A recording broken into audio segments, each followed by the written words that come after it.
skyrocket like everyone theorizes.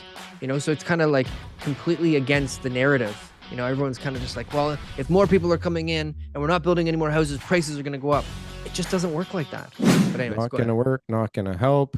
So did you hear, TK, that the Canadian population has surpassed 41 million now? I heard this. And this is absolute why are we surprised? nuttiness. Why are we surprised? Yeah, like if you add 40 million to 1 million, you get 41 million. Like, this is simple math here, guys. We've been talking about it for a while. That's a lot of people in the last Is it a lot of people? There's more people in Mexico City. But there's more people in Mexico City? I don't know what Mexico City's population is, but I'm sure it's probably pretty close to that.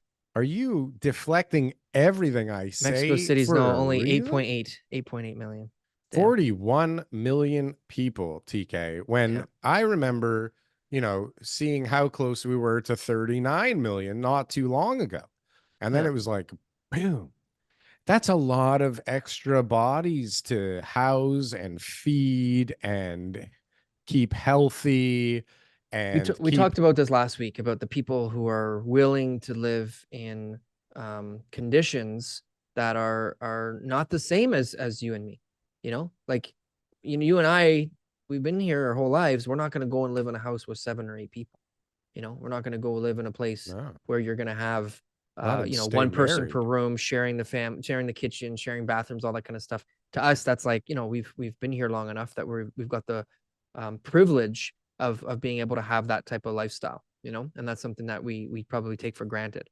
But when somebody moves here and they look at what their options are, they're going to say, you know what, I just need a place to sleep so that I can go to work, so that I can save my money, that I can send it home, so that I can buy a house, so I can do whatever they need to do.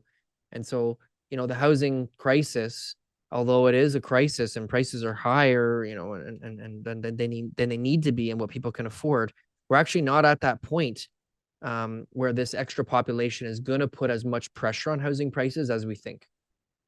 Well, I know that's not realtor talk. Realtor talk would be population is growing. People are going to be needing a place to live. Prices can only go up because we need more and more places. But these people can't afford these prices. And the interest rates aren't allowing anybody to go and borrow their way into home ownership. And what I think is actually going to happen as a result of this massive immigration boost and the prices in certain areas is it's going to force Canadians, immigrants as well, to spread out throughout the country more, because we're very concentrated. And our average prices are based on, 4 cities really, because the other ones do such little volume in comparison that they don't really move the needle. Right. So I don't think that that's going to be as, so do you know who moves to other parts of Canada?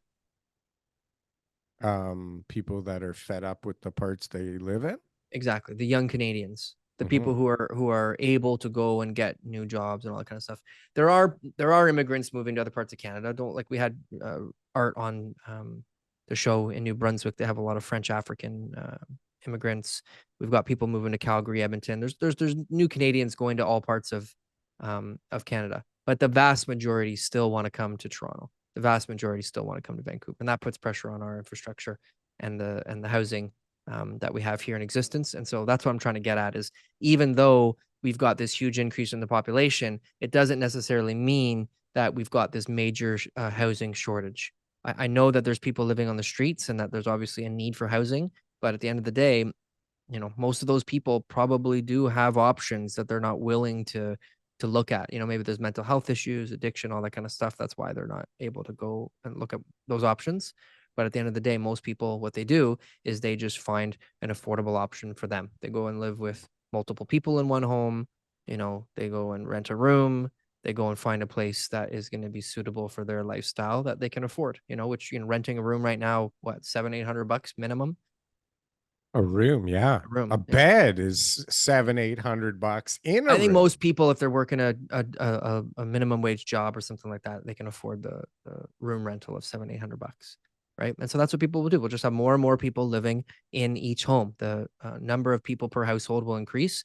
The issue that we've had over the last, 30 years is that the number of people per household has been decreasing. right? The baby boomers are getting older, and so that there's less and less people. Kids are growing up, they're moving out, and we got these big, huge houses with nobody living in them anymore. And so those will all start to change hands over time, and then we'll get back to more of a balance. So I guess the point that I'm trying to make is we actually aren't short as many homes as people claim, especially as much as the government claims. The province is talking about those $1.5 million homes as if, one, it's like if we don't reach that goal, the world is going to end. And two, like we actually will reach that goal, which they won't.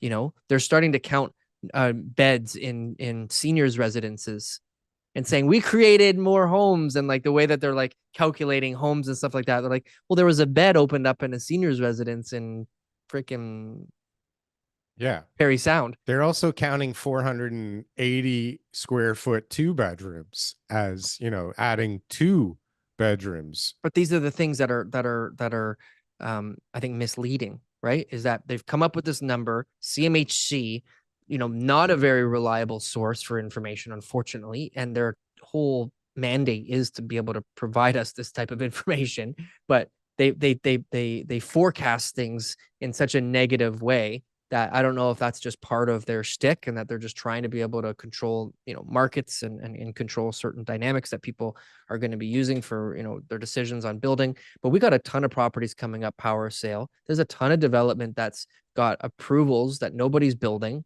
We've like really, like we're in a state right now where I believe that, you know, we're not going to build a lot over the next 5 years. There isn't going to be a lot. We're going to have record numbers of